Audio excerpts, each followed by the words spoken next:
Okay, so nabot tayo ng gabi. Supposedly dapat hapon uuwi na tayo, pero nagkaroon lang ng konting delay na problema sa sa battery. Ayaw mag-start nitong ating loaner bike.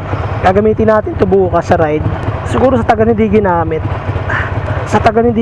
Ayun, na-diskarga.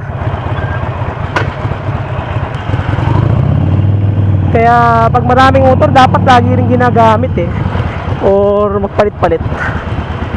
Hirap ng dami kang motor tapos hindi mo nagagamit. Makawalan ka ng battery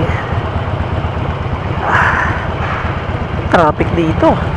Medyo challenge tayo sumingit dito.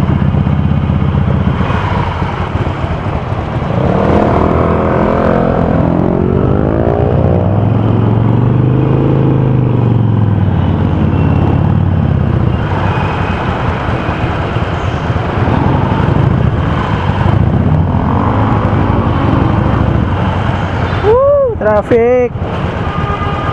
Yun ang nakakapagod dito sa mga malalapad na motor.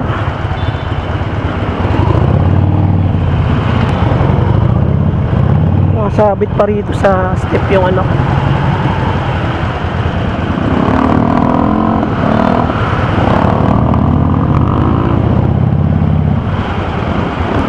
init pa naman.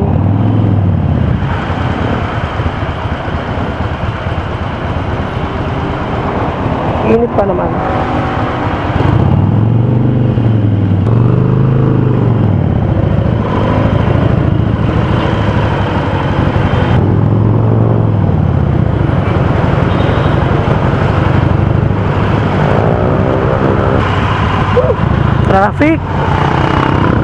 So sobrang ma-appreciate mo mag-automatic scooter pag ganitong rush hour. Kasi dalawa, mabigat. Actually tatlo. Pangalawa, mainit sa legs. Pangatlo, nakakapagod mag-clutch. Unlike pag twist and go, 'di ba? Naabutan natin tong rush hour na to. Kanina pa dapat ako pa uwi, biglang buhos ng ulan.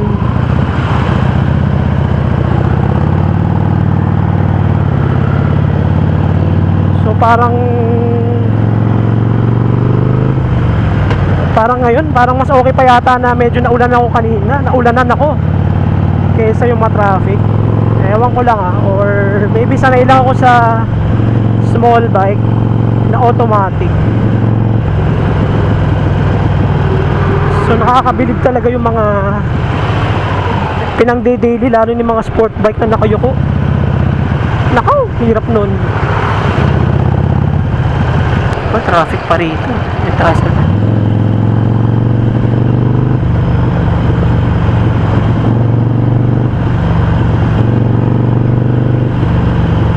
Grabe ang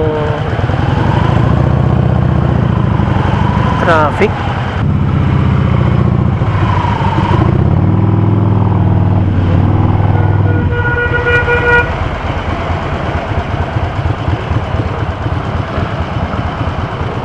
Okay naman, nakakasingit naman siya, pero hindi ko lang ganun ka-confident.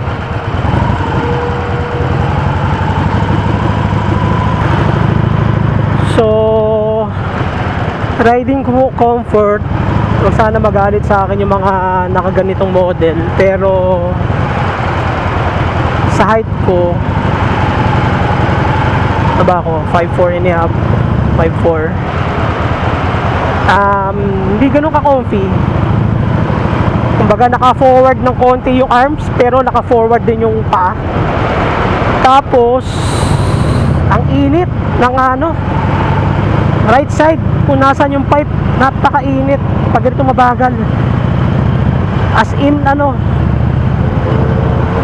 yung init na hindi ka pa naman napapaso, pero konti na lang mapapaso ka na.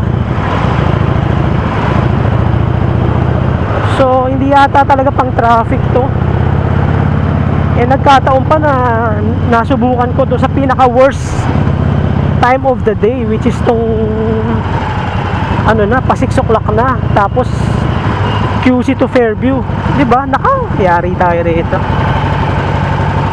Parang gusto ko tuloy magpahinga sa gas station saglit. Hindi dahil sa nakakapagod, kundi ipahinga yung binti ko sa init. Hanap tayo mamaya ng ng medyo maluwag na gas station. Maybe diyan sa may sa Shell.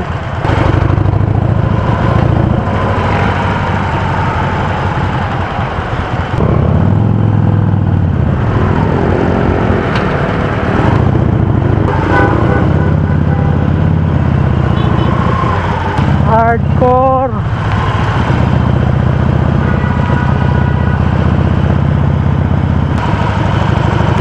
Hardcore. Basa tayo. Kailangan yata tumabi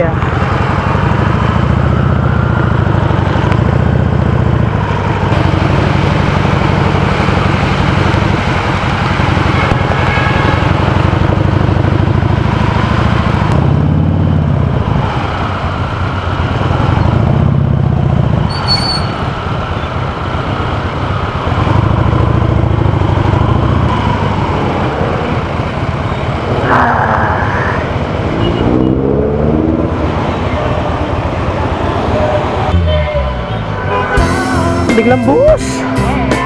Ha?